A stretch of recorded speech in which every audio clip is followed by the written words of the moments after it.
नमस्कार, राज की बात में आपका स्वागत है।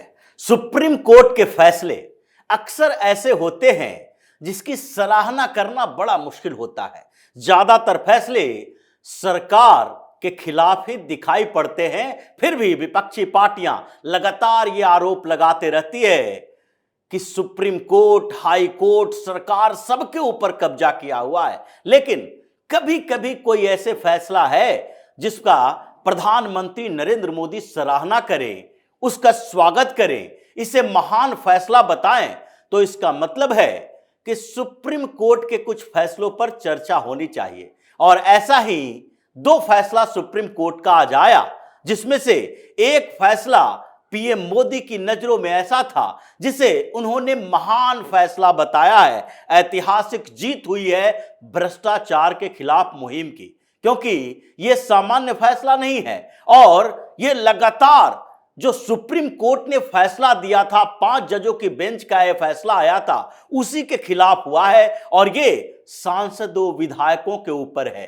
पार्लियामेंट्री डेमोक्रेसी के ऊपर है कि संसदीय लोकतंत्र में अगर विधायक और सांसद ये भ्रष्टाचारी हो तो क्या उन्हें इससे इम्यूनिटी मिल सकती है? उनके भ्रष्टाचार के मामले पर उनको राहत दी जा सकती है? क्या एक कैप बना हुआ हो कि ये लेजिस्लेटर हैं, ये जनप्रतिनिधि हैं, तो संसद के अंदर अगर ये कोई ऐसा भ्रष्टाचारी काम करते हैं तो इनको दूर रखा जाए, इनके खिलाफ कोई कार्रवाई न हो। ये 1998 में ये फैसला सुप्रीम कोर्ट के 5 जजों ने दी थी कि संसद के अंदर अगर कोई वोट देने के लिए पैसा लेता हो, अगर संसद के अंदर कोई स्पीच देने के लिए पैसा लेता हो, या किसी पार्टी से पैसा लेता हो, किसी प्राइवेट संस्थान से पैसा लेकर उसकी आवाज संसद के अंदर उठाता हो, ये पॉलिटिकल मोटिवेटेड भी हो सकता है, या फिर बिजनेस ओरिएंटेड भी हो सकता है, या फिर किसी खास व्यक्ति को फायदा पहुंचाने वाला भी हो सकता है, क्योंकि ऐसे मामले संसद के अंदर आते रहे हैं।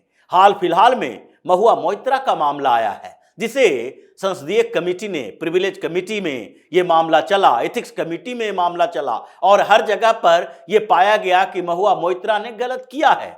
यह महुआ मोइत्रा ने थोड़ी छोटी मोटी गलती नहीं की है, बल्कि पैसा लेकर सवाल किया है, अपने मेल का एक्सेस दूसरे को दे दिया, यहां तक कि दुबई से उसका मेल ऑपरेट हो रहा है, और वो कह रही है कि नहीं नहीं, हमने कोई गलत काम नहीं किया है। ये एथिक्स कमेटी तो फैसला लेगी, उसके बाद उसे संसद की सदस्यता खत्म कर दी गई, लेकिन सीबीआई इंक्वायरी हो रही है।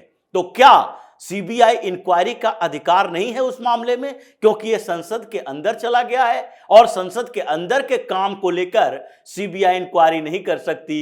संसद में किए गए कामों को लेकर किसी विधायक या सांसद, यानी कि विधानसभा या लोकसभा, राज्यसभा, किसी जगह पर जो जनप्रतिनिधि है वो अगर कोई काम करते हैं तो उनको छूट मिलेगी इस बात के लिए कि उनके खिलाफ कोई कार्रवाई नहीं हो सकती है। यही मामला था, 5 जजों की बेंच ने फैसला सुनाया था। नरसिम्हा राव की सरकार के खिलाफ जो अविश्वास प्रस्ताव आया था, उसमें उन्होंने पैसे देकर कुछ वोट खरीदे थे, यह मामला बढ़ा था। यही ये शिबू सोरेन के एक सांसद ने भी उनके समर्थन में वोटिंग की थी, और कई ऐसे मसले संसदीय इतिहास में आते रहे थे जिसके खिलाफ ये सुप्रीम कोर्ट में सुनवाई हुई थी। और 1998 में एक फैसला जजों ने दिया था, 5 जजों की बेंच ने कहा था कि संसद या विधानसभा के अंदर अगर कोई भ्रष्टाचार होता है, वोट देने के लिए पैसे लिए जाते हैं या फिर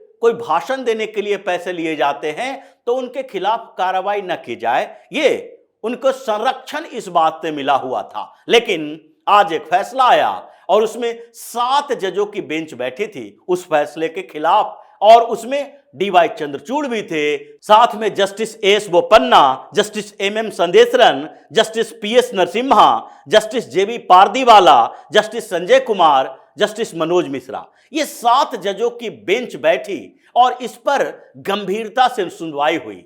सुनवाई के दौरान जो टिप्पणियां की गई, उसने सोनिया गांधी, राहुल गांधी जैसे नेताओं के लिए परेशानी पैदा कर दी, क्योंकि इसमें जो टिप्पणियां की गई है और जो डिबेट चला है, बहस चली है, वो सारे के सारे भ्रष्टाचार के मामले पर है। क्या संसदीय लोकतंत्र में नेताओं के भ्रष्टाचार को इग्नोर किया जा सकता है? क्या अगर लोगों का भरोसा टूटता है नेताओं के ऊपर क्योंकि वो भ्रष्टाचारी हैं, तो फिर ये लोकतंत्र सही तरीके से चल पाएगा? लोकतंत्र तो भरोसे का नाम है। लोगों को भरोसा होता है अपने विधायक या सांसद के ऊपर, जिसे वो भेजते हैं चुनकर, और वही विधायक या सांसद राज्य में विधायक विधानसभा में बैठता है। फिर वो लोग मिलकर मुख्यमंत्री चुनते हैं, वही फिर कानून बनाते हैं। उसी तरीके से संसद में भी जो चुनकर आते हैं, उनकी जिम्मेदारी होती है कि अपने अपने क्षेत्र के लोगों का प्रतिनिधित्व करते हैं, और कोई कानून बनता है उसमें उनकी भूमिका होती है, वोटिंग होती है संसद के अंदर, और वो उन लोगों के रिप्रेजेंटेटिव होते हैं जिन्होंने चुनकर भेजा है। मतलब पूरे हिंदुस्तान के लोग अपने अपने जनप्रतिनिधि चुनकर भेजते हैं संसद में, वही कानून बनाते हैं। अगर लोगों का भरोसा टूटा, अगर लोगों ने यह सोचा कि देखो हमने जिस सांसद को भेजा था वो तो वहां घूसखोरी कर रहा है, वो तो भ्रष्टाचारी है और उसको सजा भी नहीं मिल रही है, तो फिर यह लोकतंत्र के ऊपर सवाल उठेगा। और इसलिए इन 7 जजों के बेंच ने एक ऐतिहासिक फैसला दिया कि नहीं, सांसद हो या विधायक हो, किसी को भी संरक्षण नहीं दिया जाएगा। भ्रष्टाचार के मुद्दे पर कोई संरक्षण नहीं दिया जाएगा। और जब भ्रष्टाचार की बात आई तो इसी बात को लेकर पीएम मोदी ने इस फैसले को महान फैसला बताया, ऐतिहासिक फैसला बताया, क्योंकि यह मुहिम पीएम मोदी की है। पीएम मोदी के खिलाफ बार बार ये विपक्षी पार्टी के नेता आरोप लगाते रहे हैं। सुप्रीम कोर्ट में भी 14 पार्टियों के नेता पहुंचे थे कि देखिए ये जो सरकार है, इन सरकार ने हम लोगों को टारगेट कर रखा है, हमारे खिलाफ मुकदमे चलाए जाते हैं, ईडी और सीबीआई का दुरुपयोग किया जा रहा है। हमारे पार्टी के नेताओं की लिस्ट देखिए, सबसे ज्यादा नेता जो हैं कांग्रेस के फंसे हुए हैं। 24 नेताओं के खिलाफ ईडी जांच कर रही है, टीएमसी के 19 नेताओं के खिलाफ ईडी जांच कर रही है। पूरी लिस्ट लेकर गया था ये 14 पार्टी के नेता सुप्रीम कोर्ट में कि ईडी से हमें सुरक्षा दीजिए। जैसे ये लोग सुप्रीम कोर्ट से पहले सुरक्षा ले चुके थे, उसी तरीके से ईडी से सुरक्षा लेने के लिए गए थे कि हमें बचाइए ईडी से, क्योंकि 95 नेताओं की लिस्ट है। ये सारे बड़े बड़े नेता हैं जिसको टारगेट किया जा रहा है। इन लोगों ने ये नहीं बताया कि जितने 95 भ्रष्ट नेता हैं वो सारे के सारे के ऊपर भ्रष्टाचार का जो आरोप है वो सारे के सारे आरोप आज कल परसों का नहीं है। ये चिदंबरम जैसे नेताओं के ऊपर ये आरोप और उसकी जांच जो हो रही है वो यूपीए सरकार के समय से ही है।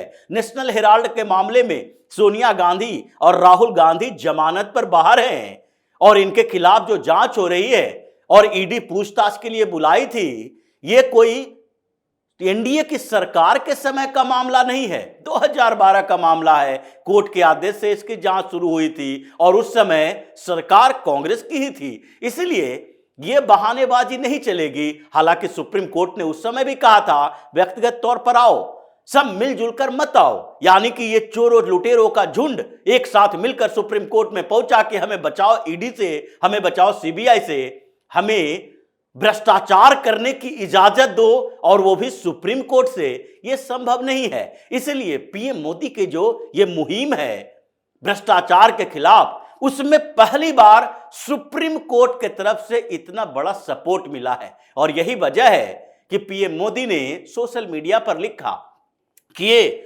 भ्रष्टाचार के खिलाफ हमारी मुहिम को सपोर्ट करने वाला है। इसलिए इसे एक महान फैसला बताया जाना चाहिए, क्योंकि लोकतंत्र में अगर पारदर्शिता नहीं है जनप्रतिनिधियों के लिए, अगर जनप्रतिनिधि ही भ्रष्ट हो गए तो लोगों का भरोसा लोकतंत्र से उठ जाएगा। लोग इस पूरे प्रोसेस पर सवाल उठाने लगेंगे कि हम जिसे भेजते हैं वो भ्रष्टाचारी है, और भ्रष्टाचारी है लेकिन उसे सजा ही नहीं मिल रही है। आज जितने चोर लुटेरों की फौज है ये इकट्ठा हो रही है। देखिए ये पटना में रैली रैली के दौरान लालू प्रसाद यादव जैसा नेता, जिसको मुंह दिखाने के लायक स्थिति नहीं है, जो सजा भोग रहा है, जिसके ऊपर आरोप नहीं है बल्कि आरोप सिद्ध हो चुका है, वो मंच से आके कहता है हम सामाजिक न्याय करने के लिए आए थे, हम भ्रष्टाचार नहीं है, भ्रष्टाचारी नहीं है, ये हम परिवारवाद की राजनीति नहीं कर रहे। हमारा जो बगल में बैठा हुआ बेटा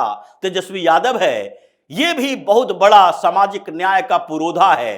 ये तेजस्वी यादव, जिसके ऊपर भी भ्रष्टाचार के आरोप लगे हुए हैं, पूरा का पूरा लालू खानदान जेल के अंदर होना चाहिए। यही संरक्षण के कारण वो जेल के बाहर है। पैरोल पर आकर आप बाहर में इलाज के बहाने चुनावी रैलियां करें और आप वहां पर कहें मेरी तबीयत खराब है इसलिए मुझे जमानत पर बाहर रखा जाना चाहिए। ये तो कोर्ट्स की स्थिति है, हाई कोर्ट हो, सुप्रीम कोर्ट हो। लेकिन आज जो फैसला आया है, उस फैसले के साथ दूसरे एक मामले की सुनवाई भी हो रही थी, और वो सुनवाई हिंदू धर्म, सनातन धर्म के लिए थी, क्योंकि ये मामला है उदयनिधि स्टालिन का। और उदयनिधि स्टालिन के इस मामले में सुप्रीम कोर्ट ने जिस तरीके से स्टालिन की धज्जियां उड़ाई है और इशारा किया है, उससे तो लगता है स्टालिन इस बार बच नहीं पाएगा। क्योंकि सुप्रीम कोर्ट में 2 जजों की बेंच ने कहा कि तुम कौन हो, तुम एक मंत्री हो, तुम एक मुख्यमंत्री का बेटा हो, तुम्हें यह समझना चाहिए कि तुम कोई सामान्य व्यक्ति नहीं हो, लेमैन नहीं हो, और तुम्हारी बातों पर लोग भरोसा करते हैं। इसलिए तुम कभी भी अपने फ्रीडम ऑफ स्पीच का गलत इस्तेमाल मत करो। ये तुम समझ रहे हो कि तुमने जो कहा है उसका परिणाम क्या हो सकता है। तुम यहां पर आए हो संरक्षण के लिए, लेकिन ये समझो तुम्हारे पास स्वतंत्रता है बोलने की, लेकिन दूसरे के पास धार्मिक स्वतंत्रता भी है।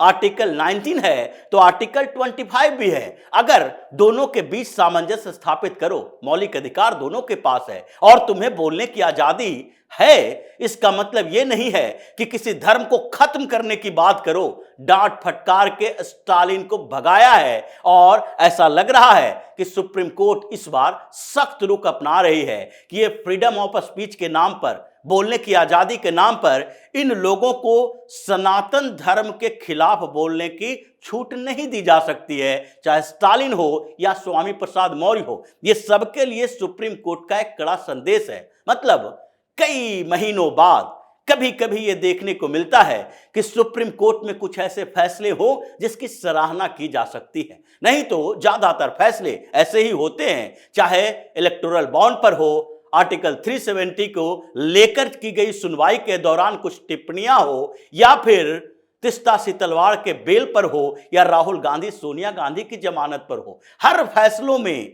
यह दिखाई पड़ता है कि कहीं न कहीं कुछ न कुछ तो कमियां रही है। लेकिन इन दोनों फैसलों में ऐसा लगता है कि सुप्रीम कोर्ट में अब कुछ ऐसी स्थितियां पैदा हुई जिसके कारण इन लोगों को ऐसे फैसले देने पड़े, क्योंकि भ्रष्टाचार को जड़ से मिटाना जरूरी है। और ये हिंदू विरोधी, सनातन विरोधियों को, जो हमारी संस्कृति को तोड़ने में लगे हैं, इन लोगों को सबक सिखाना जरूरी है। इसलिए इन दोनों फैसले को अच्छा माना जा सकता है, और इसे वजह से पीएम मोदी ने पहली बार सुप्रीम कोर्ट के किसी फैसले को लेकर जजों के स्वागत किया है, फैसले को महान ऐतिहासिक बताया है, और सारे के सारे जो 95 विपक्षी नेताओं के ऊपर भ्रष्टाचार के मामले चल रहे हैं, उनकी टेंशन बढ़ा दी है। राहुल और सोनिया की टेंशन और ज्यादा बढ़ रही है कि कब ईडी का समन आए, कब हमारे बेल कैंसिल हो, और कब हमें फिर से जेल जाना पड़ जाए। इसके लिए कोई तारीख निर्धारित तो नहीं है, धड़कनें तेज है और फैसला ऐसा ही है। तो इसी तरह की खबरों के साथ फिर से हाजिर होंगे। तब तक के लिए बने रहिए हमारे साथ और देते रहिए हमें सहयोग, ताकि इसी तरह की खबर हम आपके लिए लाते रहें। धन्यवाद।